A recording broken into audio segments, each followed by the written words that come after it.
Let's look at some examples that allow us to use properties of definite integrals. And the first one here, we want to find the area under the graph of g over the closed interval -2 to 3. Notice g of x is piecewise defined. And we don't have to graph this if we don't want, but graphing it does allow us to get a visualization of what we're working with. So let's graph it. Let's begin by graphing the first part of the piecewise defined function, -x² plus 5. The graph of that is the parabola that opens down and it crosses the y-axis at 5. The graph of that looks something like this shape here. And we're going to be using that curve for x less than or equal to 0.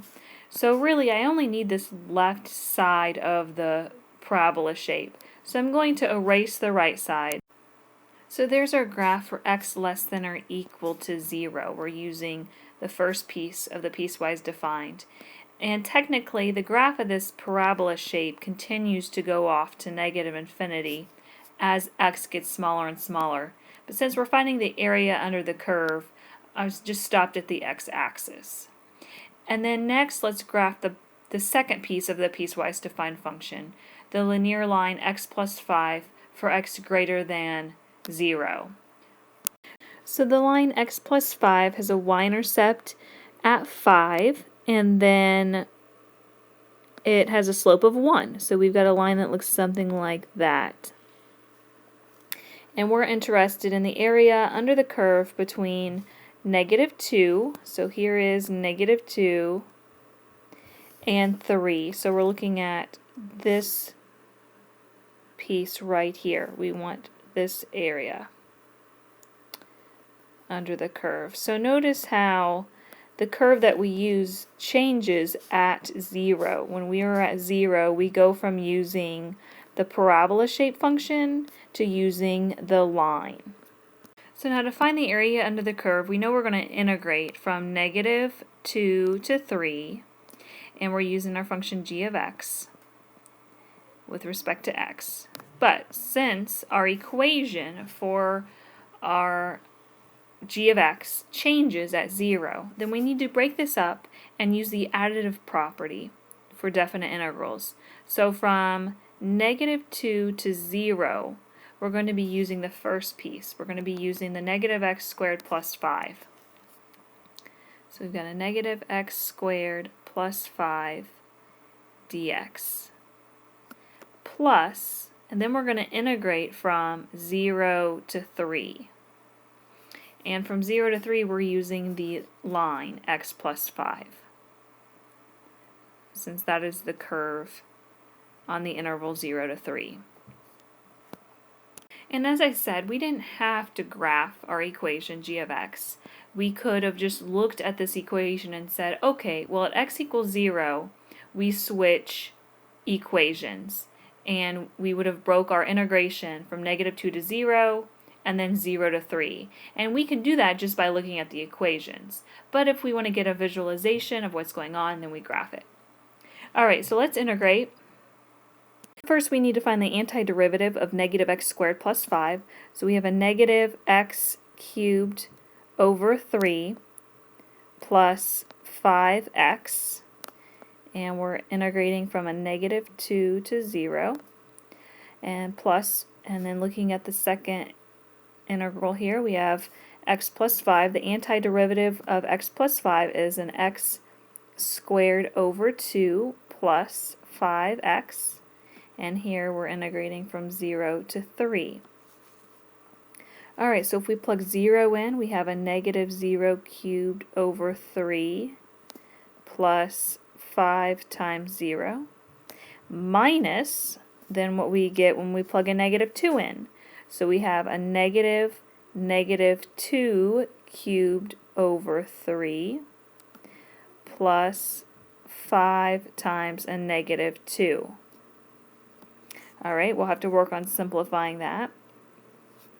Plus, and then moving on to the next piece here, we're plugging 3 in, so we have 3 squared over 2 plus 5 times 3, and then whatever we get when we subtract when we plug 0 in. So we have 0 squared over 2 plus 5 times 0. Alright, so now when we simplify this first piece here, we're going to have 0 plus 0. So we end up with 0. And then we have a minus. We have a negative 2 cubed, which is a negative 8. And then another negative makes it a positive 8. So we have a positive 8 over 3. So here we have a positive 8 over 3, and then plus 5 times a negative 2, so a minus 10. Plus, moving on to the next term, we have 3 squared, which is 9, so we have 9 halves, plus 15, and then minus 0. The rest of this is just going to be 0. Alright, so now simplifying here, we have a minus and a minus 10, so it's a positive 10, and we also have a 15. So that together gives us a 25. So we have 25, and then we have a minus 8 thirds and a plus 9 halves. Alright, so now getting a common denominator for the fractions here, we have a negative 16 over 6 plus a 27 over 6. So what we have here is a 25, then when we add the fractions, we have 27 and a minus 16 to give us 11 over 6. 11 over 6, which is 1 and 5/6. So adding that to the 25, we end up with 26 and 5/6 as our answer. Alright, and so that gives us our area under the curve. Alright, in the next problem we want to find the area of the region bounded by the graphs of the given equations. We've got y equal x squared minus 6x and y equal to a negative x. Let's go ahead and graph this to get an idea of what we're working with. Alright, you can throw these functions in your graphing calculator if you wish. This is what the graph of x squared minus 6x looks like. Next, if we graph y equal negative x, it's going to look something like this. It is a line with a -1 slope. Right, so there's kind of a rough sketch of what we're working with here, and we want to find the area bounded by the graphs of these two equations. So we want to find this area that's in between those two graphs. And so, you know, if you're just looking at this graph in these two graphs in your calculator, you might be able to guess that, say, they intersect at the origin is one point where they intersect, and then it looks like some point right here, and we could guess what that is, or we could try to use our calculator to help us figure that out. But one of the ways that we can do it is algebraically set these two equations equal to each other and find those points of intersection. Those points of intersection are important to us because they give us what our lower and upper limits of integration are. So if I set these two equations equal to each other and solve for x, I'm working with a quadratic, so I need to get all the terms on the same side. So I'm going to add x to both sides, and I have 0 equal to x squared minus 5x. I can factor an x out of both terms on the right side, so factoring an x out, I'm left with an x minus 5. Setting each factor to 0 is going to give me x equals 0 and also x equal 5 as a solution for x. So those are my two intersection points at x equals 0 and then also at x equal 5. They also intersect. So now that gives me my limits of integration. So when I integrate, we're taking the integral from 0 to 5. And then what we do is we take our whatever the upper function is minus the lower function. We have that formula that says take the upper function minus the lower function, and that'll give us the area. Also notice that the area is below the x-axis, so we expect a negative answer since we are below the x-axis.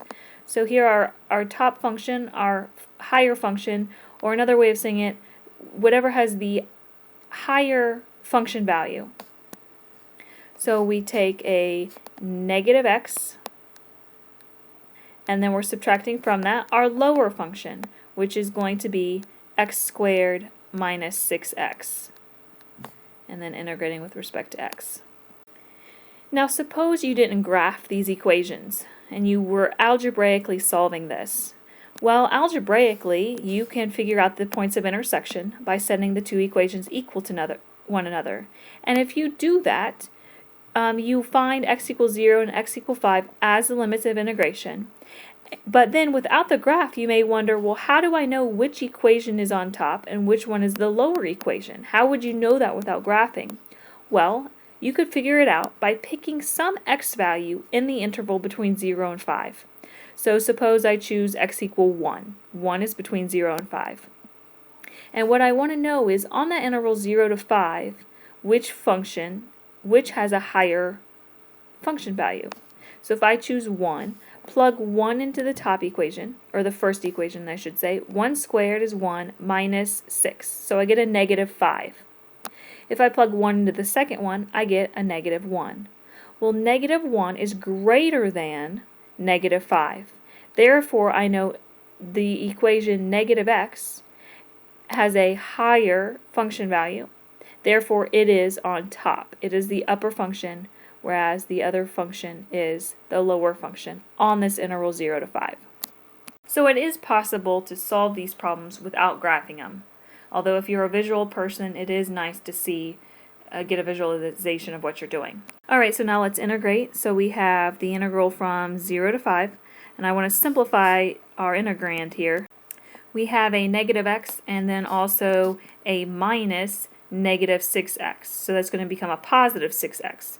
A negative x plus 6x is going to give us a 5x. So we have a 5x and then minus x squared dx. So now finding the antiderivative of 5x minus x squared, we're going to have 5x squared over 2 minus x cubed over 3, and then we are integrating on the interval 0 to 5. Okay, so let's plug 5 in for x. So we're going to have 5 times 5 squared over 2 minus 5 cubed over 3, and then we're going to subtract from that what we get when we plug 0 in. So we have 5 times 0 squared over 2 minus 0 cubed over 3. Alright, so we have 5 squared, which is 25, times 5, which is 125 over 2, minus 5 cubed, which is 125, so we have 125 over 3, and then minus, well, the rest of this is just 0. Alright, and then when we simplify and subtract these, 125 over 2 minus 125 over 3 leaves us with 20 and 5/6. Alright, so that gives us the area between the two graphs.